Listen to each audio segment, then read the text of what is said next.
Mount and Blade is a medieval simulation RPG developed for the PC by Taleworlds Entertainment, which sets players loose to seek fame and fortune in the fictional realm of Calradia. Much as the title implies, Mount and Blade specializes in mounted combat, but beneath the clashes of steel and beating of hooves lies a surprisingly deep RPG structure and an overwhelming sandbox game world. First and foremost, it must be said that the horse-mounted combat in this title is simply phenomenal. Never before has the experience of galloping headlong into an enemy line been this engaging, accurate, or satisfying. The horse controls are realistic, yet simple to master, and each of the weapon types, particularly the archery, requires a mixture of both character and player experience to be effective.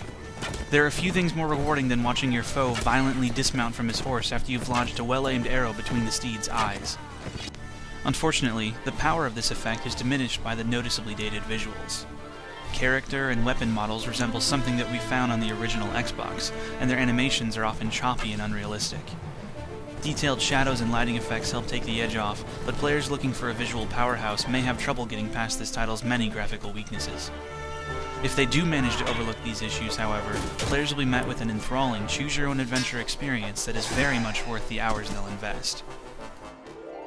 After a detailed character creation segment, the player is released into the overworld map as a lone horseman with nary a quest nor direction to begin. There is no princess to rescue, no evil king to be vanquished. The story is the player's to tell, and this works to the title's benefit. Most players will begin by engaging one of the rampant hordes of looters or raiders that roam the map. These basic enemies help teach new heroes the fundamentals of combat and reward their characters with experience and loot. As the player progresses, they can recruit additional forces to assist them in reaching their goals, whatever they may be. This freedom is perhaps the most notable feature of Mount and Blade, besides of course the aforementioned mounted combat.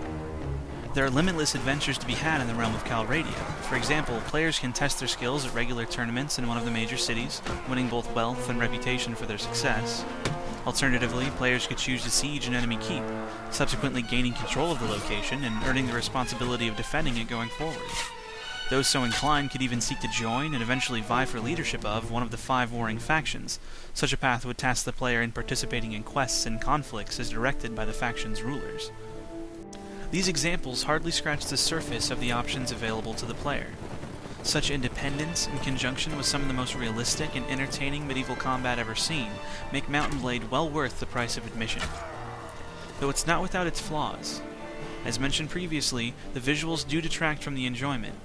In addition, some gameplay mechanics, such as sieges and randomly generated faction quests, can often be bland and repetitive. However, those willing to dig deeper will find a truly memorable and often addictive experience. GamerLimit.com gives Mount and Blade a 7.5 out of 10.